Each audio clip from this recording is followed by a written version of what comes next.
శనివారం ఒళ్ళంతా విపరీతంగా నొప్పులు ఉంటారు. అవును నువ్వు బట్టి పుట్టినప్పుడు ఎక్కడా అదేంటో మనం విషయం పట్టించుకున్నారు పోతున్నాడు.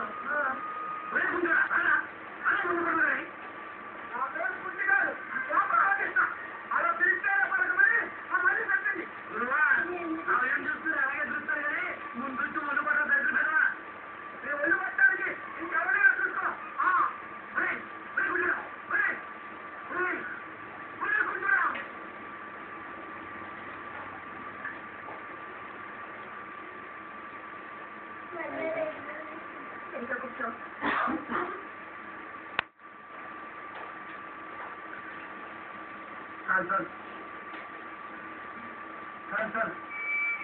ఏంటి చాలంటున్నాం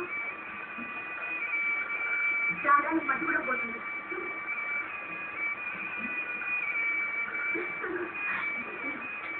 ఏంటి మళ్ళీ నవ్వుతున్నావు? నేను రాజాను నువ్వు చాలా నడుపున్నావు. నీ పెళ్ళని చూసి ఊళ్ళో ఆశ్చర్యపడిపోతున్నారు. ఆశ్చర్యం మాట్లాడుతూ ఇప్పుడు అందరికీ నా మీద కోపం పెట్టుకోయింది. ఎందుకో తెలుసా? ఇప్పుడు ఎవరు ఏ పని చెప్పినా చేయలేదు. నువ్వు చెప్తేనే చేస్తాను. నేనేం చెప్పినా చేస్తావా? ఏం చెప్పినా తప్పకుండా కాలు వదిలేమంటాను. వదిలేస్తావా?